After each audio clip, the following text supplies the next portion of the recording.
Olá, amigos de casa, mais um programa, A Hora do Mestre. Sou Márcio Caldas e vou tocar esse programa hoje, dando continuidade ao tema que foi trabalhado no programa anterior. No programa anterior, eu falei sobre lesão leve, lesão dolosa, leve, seja lesão leve qualificada pela violência doméstica, seja lesão leve tradicional, prevista no caput do artigo 129. Cheguei a avançar até as lesões corporais graves.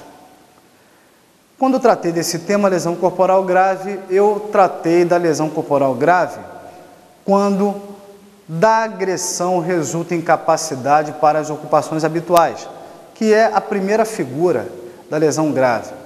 A segunda figura está no inciso 2 do artigo 129, parágrafo 1º do Código Penal.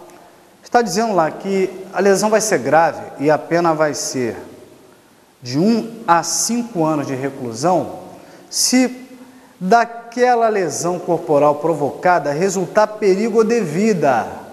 A expressão utilizada pelo legislador é perigo de vida. É uma expressão que é criticada porque seria mais correto o legislador ter colocado perigo de morte, né? Ou perigo para a vida, ou risco para a vida, mas não perigo de vida.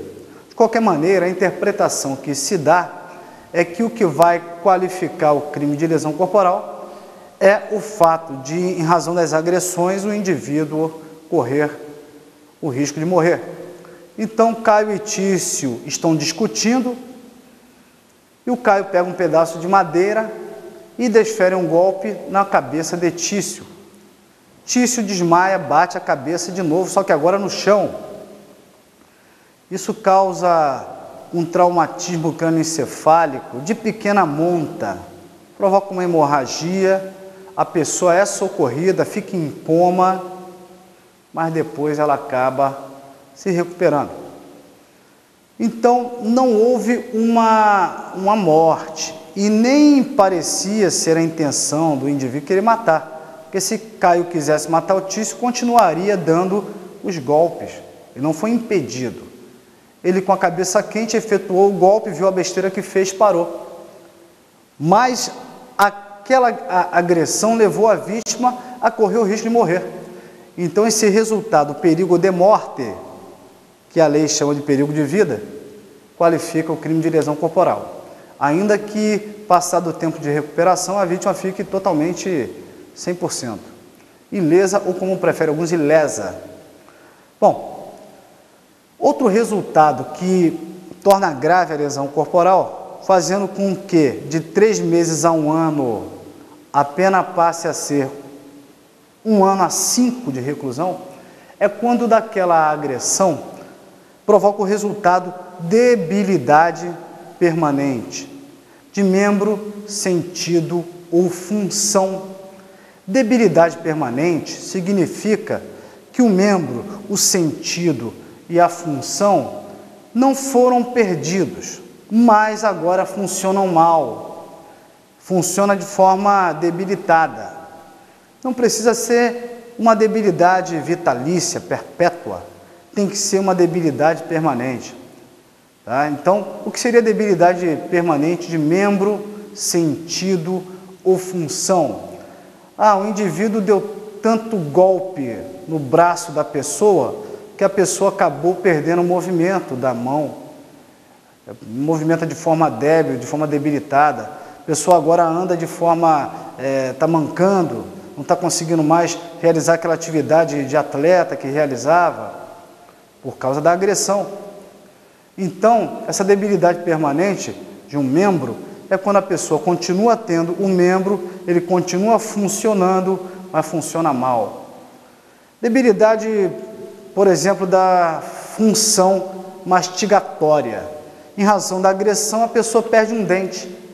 Perdeu um dente, 2 dentes, a vítima continua exercendo a sua função de mastigar. Só que, com certeza, o seu funcionamento vai ficar debilitado em razão da ausência de dente. Então, também vai tornar a lesão grave. Debilidade de sentido. Por exemplo, a pessoa foi agredida, furou um tímpano, perdeu um dos olhos. Quando perde um dos olhos, a pessoa continua enxergando.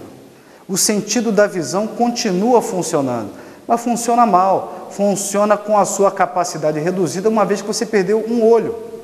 Então, esse resultado vai agravar a lesão corporal e a pena do agente pode chegar a 5 anos de cadeia.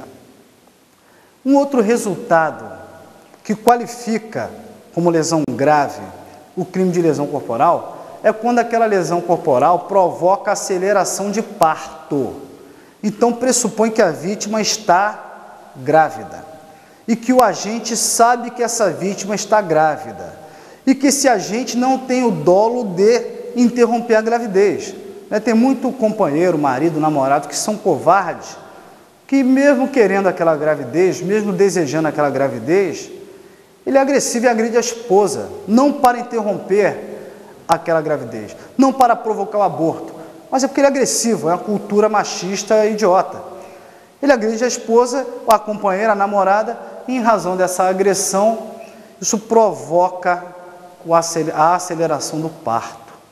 Então, como alterou o funcionamento da vítima, do organismo da vítima, provocando a expulsão do feto com vida, num prazo mais curto do que o prazo que seria normal, lesão grave. Agora, se o agente quisesse interromper a gravidez com aquela agressão, aí seria aborto, consumado ou tentado. Se o agente nem soubesse que a vítima estava grávida, por mais que tivesse acelerado o parto, ele não responderia por lesão grave, responderia por lesão leve, porque só pode responder pelo resultado que agrava o crime de lesão, o resultado aceleração de parto, se o agente souber que a vítima está grávida. Então, sabe que está grávida, não quer interromper a gravidez, não provoca o aborto, mas acelera aquele parto, isso vai configurar lesão grave qualificada pela aceleração de parto. Vamos encerrar o primeiro bloco, me aguarde que eu volto daqui a pouco. Um abraço.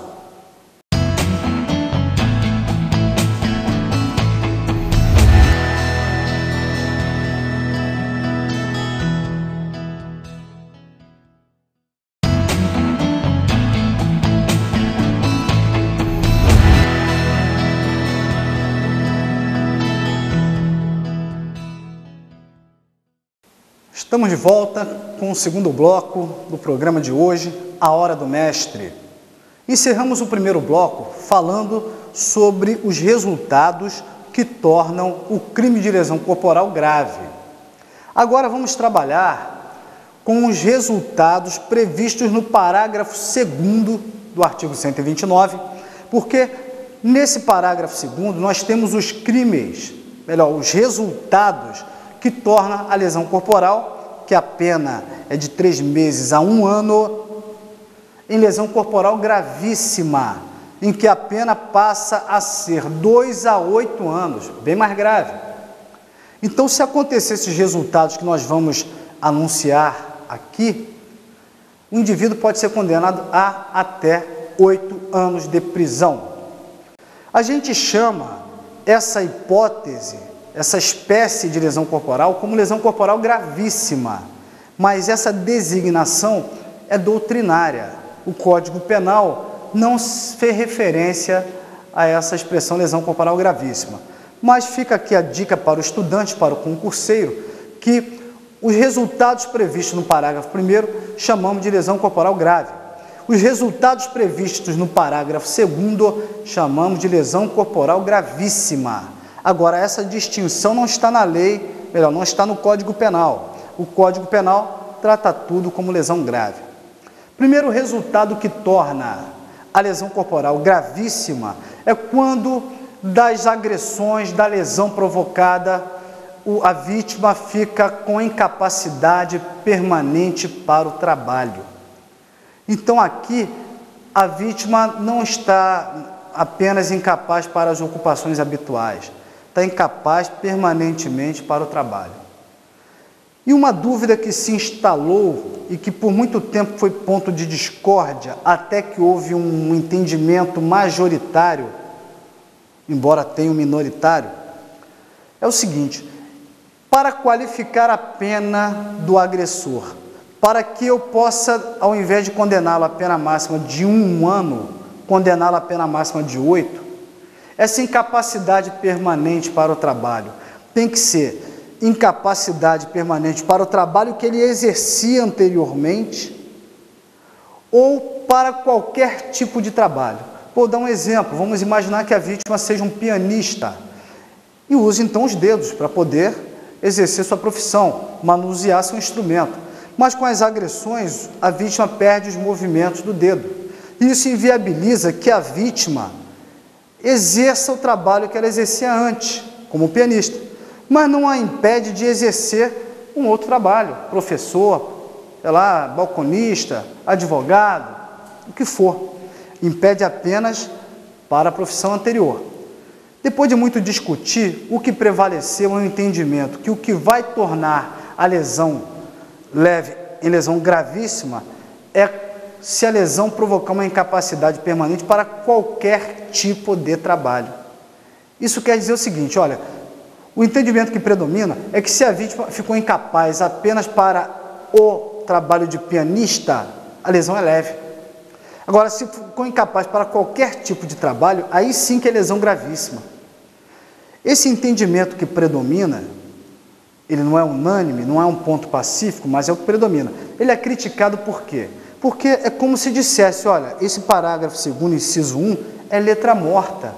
Porque dificilmente você vai conseguir punir alguém com base nesse parágrafo 2º, inciso 1, porque dificilmente alguém fica incapaz permanentemente para qualquer tipo de trabalho. Por mais que a pessoa não possa exercer o trabalho anterior, ou não vai poder exercer determinado tipo de atividade, mas sempre vai poder, em tese, trabalhar em alguma coisa.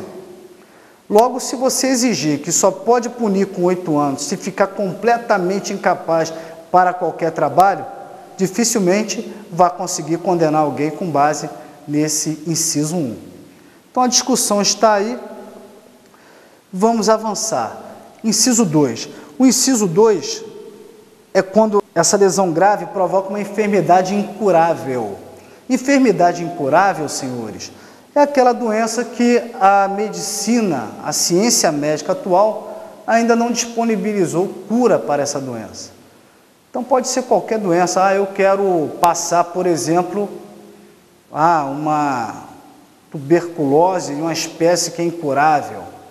Qualquer doença que seja uma enfermidade considerada incurável, e aí nós temos que recorrer ao perito médico legal, que é o especialista, que vai dizer se essa enfermidade incurável, se essa enfermidade é incurável, a vítima diagnosticada com essa enfermidade incurável, transmitida dolosamente pelo agressor, vai responder, o autor vai responder pela lesão gravíssima, pena de 2 a 8 anos. Também torna a lesão corporal gravíssima quando a agressão resulta em inutilização ou perda de membro, sentido ou função. Quando estudamos, no bloco anterior, a lesão grave, estudamos debilidade permanente, ou seja, o membro, sentido ou função funcionava mal. Agora não, ou a pessoa perdeu ou não perdeu, não foi separado do corpo, mas está inutilizado, não presta para mais nada. Então, se houve perda ou inutilização de membro, sentido ou função, por exemplo, a pessoa foi amputada, o agressor amputou um braço da vítima, ela perdeu um membro. O agressor, ao invés de furar um olho, furou os 2 olhos da vítima. Aí ela não ficou com debilidade permanente do sentido da visão, ela perdeu a visão. Então, é gravíssima. Um outro resultado que torna a lesão gravíssima é a deformidade permanente. Por exemplo, era muito comum o crime de vitriolagem. Vitriolagem era jogar óleo de vitríolo, que é um ácido, que jogava no rosto de travestis, de homossexuais, ou ex-namorados que não aceitavam o fim do namoro, jogavam no rosto da ex-amante, da ex-namorada, e provocava uma deformidade resultante daquela queima produzida pelo ácido. lesão gravíssima, porque provoca uma deformidade permanente. E não precisa ser no rosto, basta em ser um local usualmente visível. Tá? A última figura é a lesão corporal grave qualificada pelo aborto, mas vocês vão segurar um minutinho que esse vai ser o tema do último bloco. Até daqui a pouco. Um abraço.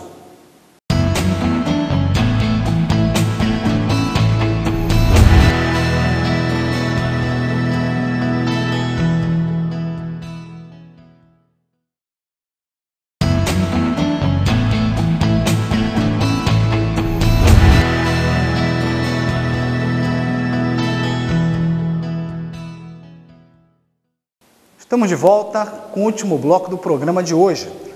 Vamos começar falando sobre a lesão gravíssima em razão da provocação do aborto. O indivíduo agride a vítima sabendo que ela está grávida, mas fica provado que a intenção dele não era provocar o aborto, mas em razão da agressão acabou produzindo o aborto. Se você provasse, aí é questão da polícia conseguir provar, do promotor conseguir provar, da defesa conseguir provar, cada um vai buscar provar a sua tese. Mas se ficar provado que a intenção do agente era apenas de agredir e não de provocar o aborto, ele seria condenado por lesão corporal gravíssima em razão do resultado do aborto.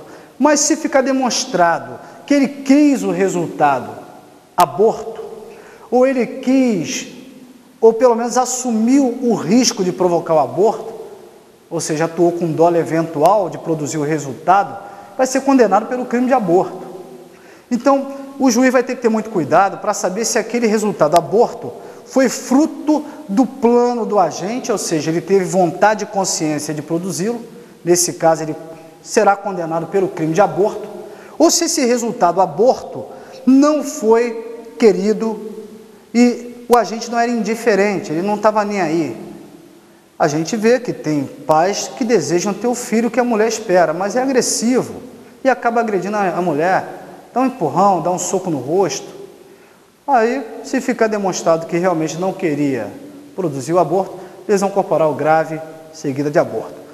Mas tem que saber, melhor, lesão corporal gravíssima seguida de aborto. O que tem que provar, né, a acusação do Ministério Público vai ter que provar que o agente sabia que a vítima estava grávida e fica demonstrado que o agente não quis o resultado do aborto e nem aceitou o risco, nem revelou indiferente a isso. Porque, do contrário, vai ser condenado pelo crime de aborto. Bom, esses são os crimes de lesão corporal gravíssima que faz com que a pena de 1 ano vá para 8 anos. Agora nós vamos trabalhar com o parágrafo 3º. O parágrafo 3º do artigo 129 traz o crime de lesão corporal seguida de morte. O agente não quer matar, porque se ele quisesse matar, agride e provoca o resultado morte, isso é homicídio doloso, intencional. Não, ele quis lesionar. O Caio discute com Tício e desfere um soco no rosto de Tício. Tício desequilibra, bate a cabeça no meio-fio, traumatismo crânioencefálico e vem a óbito em razão de um soco. Isso é lesão corporal seguida de morte. A acusação não visualizou e não insistiu na tese do homicídio doloso. Não, ele não quis matar. As provas deixam claro, deixam evidente que ele quis agredir. Deu um soco, a vítima, por infelicidade, bateu a cabeça e morreu. Isso é lesão corporal seguida de morte. Para o concurseiro, fica dois detalhezinhos que eu quero deixar registrado. Primeiro, se perguntarem no concurso para vocês, o que configura o chamado homicídio pré-ter-doloso? Na verdade, não existe essa figura na lei. Isso é um apelido que os operadores do direito deram, rotularam o crime de lesão corporal seguida de morte. Então, o homicídio pré-ter-doloso, na verdade, é um crime de lesão corporal e não de homicídio. Cuidado com a confusão de conceito. Segunda observação, qual é a diferença, então, da lesão corporal seguida de morte para o homicídio culposo? O que parece mais grave? A lesão corporal parece que é uma coisa mais leve. Homicídio culposo parece que é uma coisa mais grave. Só pelo nome homicídio já assusta. E a grande verdade é que isso também é um raciocínio equivocado, porque lesão corporal seguida de morte é muito mais grave que o homicídio culposo. A pena da lesão corporal seguida de morte é de até 12 anos. Já a pena do homicídio culposo é de 3 anos. A pena máxima, né, é de 1 a 3 anos, até 3 anos. Então percebe-se que se reprova muito mais a lesão corporal seguida de morte do que o homicídio culposo. A pena chega a ser 4 vezes maior do que a pena máxima do homicídio culposo. Mas por que isso? Porque no homicídio culposo, o agente não atua com dolo de praticar crime nenhum. Ele apenas é descuidado.